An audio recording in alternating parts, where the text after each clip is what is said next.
ये करवा लो यार थोड़ा।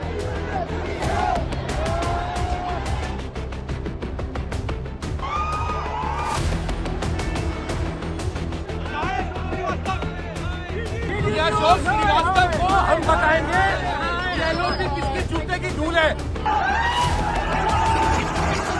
दोस्तों, कहा जाता है बिन मांगे मोती मिले, मांगे मिले ना भीख। लेकिन उत्तर प्रदेश की सरकार में और मोदी जी के राज में इस देश के भीतर भी बिन मांगे कुछ मिलता नहीं है। जी हां, अपनी मांग के लिए आवाज बुलंद करनी पड़ती है, वो भले ही किसान क्यों ना हो, जिनको लेकर बड़ी बड़ी बातें ये नेता मंचों पर करते हैं। लेकिन जब किसान आंदोलन करता है, अपना हक मांगता है, तो फिर क्या कहते हैं ये लोग तो खालिस्तानी हैं, ये लोग तो विदेशी साजिश का शिकार हैं। ये बातें कही जाती हैं दोस्तों। नोएडा में हम देख रहे हैं हालात खराब है, लेकिन योगी आदित्यनाथ जी कहां हैं? योगी आदित्यनाथ जी बंगाल में कठमुल्लों को सही कर रहे हैं, कह रहे हैं कि बंगाल में तो बंगाली ही बोली जाएगी, और भी बातें वो कर रहे हैं। लेकिन उत्तर प्रदेश में नोएडा के भीतर जो लोग अपनी सैलरी बढ़ाने को लेकर पिछले कुछ वक्त से प्रदर्शन कर रहे थे, उनकी मांग किसी ने नहीं सुनी। नोएडा वही जगह है जहां मीडिया का हब है। जी हां, बड़े बड़े न्यूज चैनल वहां से चलते हैं। एक भी चैनल ने पिछले 3 से 4 दिनों से जो प्रदर्शन चल रहा था उसको कवर नहीं किया। और जब बातें नहीं सुनी जाती हैं तो कहीं ना कहीं लोग उग्र होते हैं, आक्रोशित होते हैं, परेशान होते हैं। क्योंकि इस महंगाई के दौर में अगर कोई अपनी सैलरी बढ़ाने को कह रहा है तो गलत नहीं कह रहा है, और उनकी सैलरियां भी हैं कितनी, ये भी जानकर आप हैरान हो जाएंगे। ऐसी स्थिति में जब मीडिया कवर करने जाता है तो पुलिस वाले उससे भी बदसलूकी करते हैं। एक एक करके शुरू करते हैं, आखिरकार चल क्या रहा है नोएडा में। सबसे पहले भास्कर की एक खबर देखिए। नोएडा पुलिस ने भास्कर रिपोर्टर से मारपीट की, कर्मचारियों का प्रदर्शन कवर कर रहे थे, वर्कर्स को घसीटकर बस में बैठाया। नोएडा में सोमवार सुबह सैलरी बढ़ाने की मांग को लेकर फैक्ट्री कर्मचारियों का हिंसक प्रदर्शन कवरेज कर रहे पत्रकारों पर पुलिस ने लाठियां चला दी। भास्कर रिपोर्टर साकेत आनंद से भी पुलिस ने मारपीट की। पत्रकारों ने डीसीपी नोएडा सेंट्रल सव्या गोयल से घटना पर नाराजगी जताई और आरोपी पुलिसकर्मी जितेंद्र सिंह के खिलाफ एफआईआर करने की मांग की है।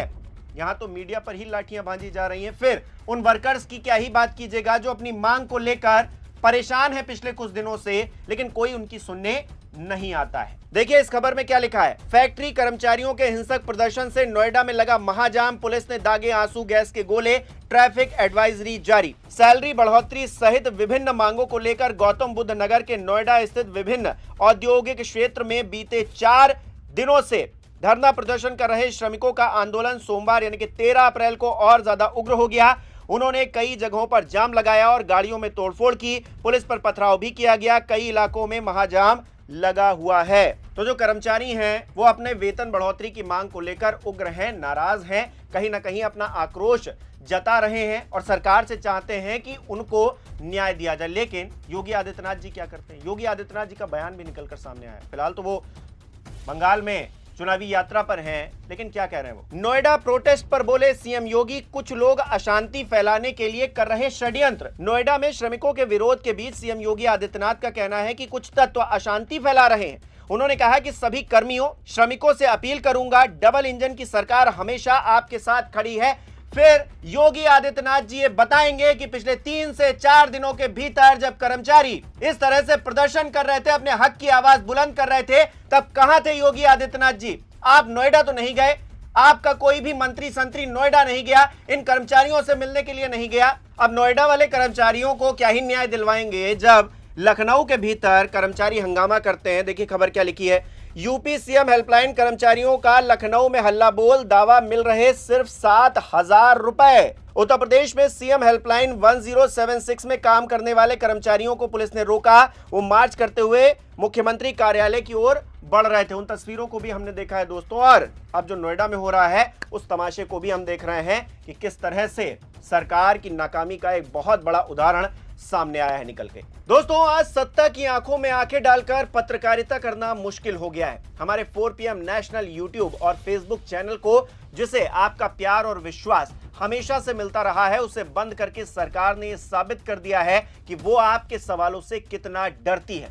मुश्किल दौर है, लेकिन हम न रुके थे और न ही रुकेंगे। हम सच के लिए हमेशा लड़ते रहेंगे। ऐसे में 4 PM यूपी को ज्यादा से ज्यादा ज्वाइन करें और स्वतंत्र पत्रकारिता को जिंदा रखने के लिए जितना हो सके उतना हमारा आर्थिक सहयोग करें। आपके सहयोग से ये जंग हम जीत कर रहेंगे। और अब मेधा रूपम, जो कि नोएडा की डीएम है, देश के मुख्य चुनाव आयुक्त ज्ञानेश कुमार गुप्ता जी की बिटियां हैं, वो कह रही हैं कि भाई हमने बातचीत कर ली है, सारा कुछ सेटल हो गया, पिछले 4 दिनों से क्यों नहीं हो पाया और आखिरकार ये नौबत आई क्यों, इसकी जिम्मेदारी क्या उनकी नहीं बनती और इसको लेकर क्या उन पर एक्शन नहीं होना चाहिए, और अगर होना चाहिए तो कब होगा।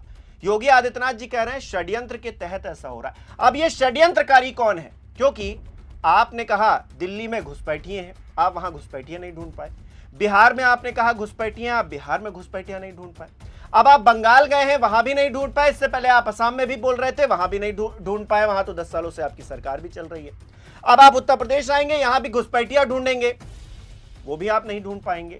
और अब एक घटना हुई है, उसमें आप षड्यंत्रकारी खोज रहे हैं। अब ये षड्यंत्रकारी कौन है, कब इस पर एक्शन होगा, क्या जो प्रशासन है उसकी कोई जिम्मेदारी नहीं बनती है इसमें, सवाल तो पूछे जाएंगे, सवाल तो खड़े होंगे, लेकिन इसका जवाब आपके पास नहीं होगा, क्योंकि आप तो षड्यंत्रकारी खोज रहे हैं। आप इस समस्या का हल नहीं ढूंढ रहे हैं, आप षड्यंत्रकारी खोज रहे हैं। खोजते रहिए, लेकिन सियासी तौर पर मामला गर्म हुआ है तो अखिलेश यादव भी बोल रहे हैं। अखिलेश यादव ने क्या कहा है, उससे पहले मैं आपको बताता हूं वजह क्या है। दरअसल इस पूरे विवाद की जड़ रिचा ग्लोबल नाम की कंपनी को माना जा रहा है। जानकारी के अनुसार रिचा ग्लोबल की एक यूनिट हरियाणा के फरीदाबाद में स्थित है, जहां पिछले कई दिनों से श्रमिक सैलरी वृद्धि की मांग को लेकर प्रदर्शन कर रहे थे। वहां कंपनी मैनेजमेंट ने 35% तक सैलरी बढ़ाने को मंजूरी दी। इसके तहत टेक्निकल स्टाफ की सैलरी 20,000 और नॉन टेक्निकल स्टाफ की सैलरी 15,000 कर दी गई। इस फैसले के बाद नोएडा फेज 2 में स्थित रिचा ग्लोबल की 4 अन्य फैक्ट्रियों में कार्यरत सैकड़ों श्रमिकों ने भी समान सैलरी वृद्धि की मांग शुरू कर दी। उनका कहना है कि जब कंपनी ने फरीदाबाद यूनिट में सैलरी बढ़ाया है तो नोएडा के कर्मचारियों के साथ भेदभाव क्यों किया जा रहा है। धीरे धीरे ये विवाद केवल रिचा ग्लोबल तक सीमित नहीं रहा, बल्कि आसपास की अन्य एक्सपोर्टर कंपनियों और औद्योगिक इकाइयों में भी फैल गया। लोग सड़कों पर उतर आए और लोगों ने जिस तरह से हंगामा किया उसकी तस्वीरें लगातार मैं आपको दिखा भी रहा हूं कि किस तरह से लोग उग्र हो गए हैं, किस तरह से लोग परेशान हैं। इसे लेकर अखिलेश यादव क्या कह रहे हैं, वो लिख रहे हैं, नोएडा में वेतन बढ़ाने को लेकर उग्र हुए आंदोलन का कारण भाजपा सरकार की वो एक तरफा नीति है जो पूंजीपतियों का पोषण करती है, लेकिन सामान्य काम करने वाले कर्मचारियों और वेतनभोगी श्रमिकों मजदूरों का शोषण। भाजपाई चंदादायी पूंजीपतियों के एटीएम में तो पैसे भरते जा रहे हैं, लेकिन श्रमिकों मजदूरों के वेतन के लिए इनके एटीएम खाली हैं।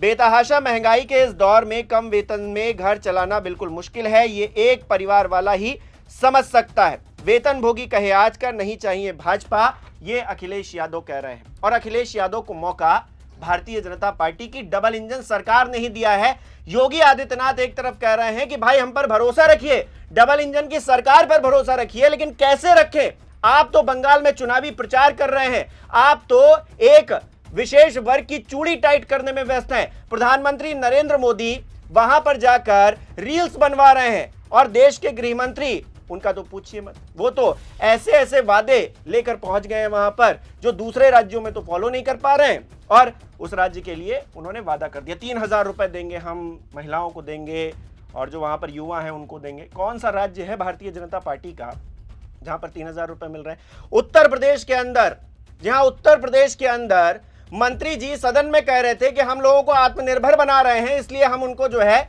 किसी भी तरह के पैसे नहीं देंगे। ये जानकारी सदन में दी जा रही है, मतलब बेवकूफ बनाने की हद है। और दूसरी तरफ आप कह रहे हैं डबल इंजन की सरकार सबके साथ में खड़ी, कहां खड़ी है? और अगर खड़ी है तो फिर अभी तक क्यों नहीं इस समस्या का समाधान खोजा जा सका? क्यों लोगों को सड़कों पर आना पड़ा? क्यों लोगों को इतनी तोड़फोड़ करनी पड़ी? नोएडा के तमाम और लोग अगर परेशान हैं, सड़क जाम है, तो उसकी जिम्मेदारी सीधे तौर पर शासन की, प्रशासन की बनती है, किसी और की नहीं बनती है। और उस मीडिया की बनती है जो सावरकर को लेकर बड़ा बात करती है। जी हाँ, अभी एक डीडी न्यूज के एक बहुत बड़े एंकर हैं, वो कह रहे थे कि सावरकर जी के जूते की नोक नहीं, जूते के नीचे पड़ी धूल के 100वें हिस्से के एक कण के बराबर भी राहुल गांधी नहीं है। वो आखिरकार क्यों इस पर नहीं बोल रहे हैं, क्यों नहीं बात कर रहे हैं? अगर लोग सैलरी के लिए परेशान हैं, खुद की तो सैलरी खूब आ रही है, खुद की तो टेंशन है नहीं, तो फिर दूसरों की बात क्यों ही करेंगे? ये भी एक मतलब जायज़ बात है ये तो ऐसे में ये पूरा जो प्रकरण हुआ है नोएडा के अंदर, ये कहीं ना कहीं सरकार की नाकामी दिखा रहा है और सरकार की नजरअंदाजगी भी दिखा रहा है। प्राइवेट कंपनियां जिस तरह से शोषण कर रही हैं वो लगातार जारी है, लेकिन अब क्या है, क्योंकि बवाल हो गया है तो फिर भाई वहां का प्रशासन भी जाग गया है, बातचीत हो गई है, सब कुछ निकल आया, हमने ये फॉर्मूला बना दिया है। मेधा रूपम क्या कह रही है सुनते जाइए और साथ ही साथ उनकी बातों को लेकर आप एक कमेंट जरूर करिएगा, आपकी राय क्या है। इस वीडियो को लाइक करना, शेयर करना मत भूलिएगा। हमारे चैनल को सब्सक्राइब नहीं किया तो वो भी जरूर कीजिएगा। आप हमें सहयोग भी कर सकते हैं ज्वाइन बटन पर क्लिक करके। बहुत बहुत धन्यवाद। पहला निर्देश, ओवर टाइम का भुगतान दुगनी दर से किया जाएगा। साथ में प्रत्येक श्रमिक को साप्ताहिक अवकाश प्रदान किया जाएगा और यदि साप्ताहिक अवकाश पर काम किया जाता है तो उसका भुगतान दुगनी दर से किया जाएगा। दूसरा निर्देश, सभी श्रमिकों को नियम अनुसार बोनस दिया जाएगा जो कि अधिकतम 30 नवंबर से पहले उनके बैंक खातों में सुनिश्चित किया जाएगा पहुंचाना। तीसरा निर्देश, यौन उत्पीड़न रोकथाम समिति समस्त कार्यस्थलों पर गठित की जाएगी और इसकी अध्यक्षता महिलाओं द्वारा की जाएगी। शिकायत पेटी की स्थापना भी करी जाएगी जिसके अंदर श्रमिक भाई बहन शिकायतें उसमें डाल सकते हैं। साथ में यह सुनिश्चित किया जाएगा कि सम्मानजनक व्यवहार सभी श्रमिकों के साथ किया जाए। चौथा निर्देश, श्रमिकों का वेतन प्रत्येक माह 10 तारीख से पहले उनको एक मुश्त उनके बैंक अकाउंट में ट्रांसफर किया जाएगा।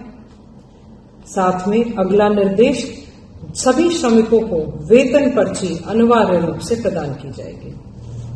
इसके साथ साथ जिले स्तर पे एक कंट्रोल रूम भी स्थापित किया गया है और इस कंट्रोल रूम में श्रमिक भाई बहन अपनी किसी भी समस्या को बता सकते हैं जिस पे त्वरित रूप से कार्रवाई करी जाएगी। कंट्रोल रूम के नंबर मैं आपको नोट करा रही हूं, 0120297823 दूसरा नंबर है 0120297823 तीसरा नंबर है 012029788862 और आखिरी नंबर है 012029787702। इसके साथ साथ सभी श्रमिक भाई बहनों से यह मेरी अपील है कि आप सब शांतिपूर्वक अपने अपने कार्यस्थल पर जाएं और कार्य करें। साथ में आपसे यह भी अपील है कि जिले का सौहार्द बनाए रखें व कानून व्यवस्था भी बनाए रखें।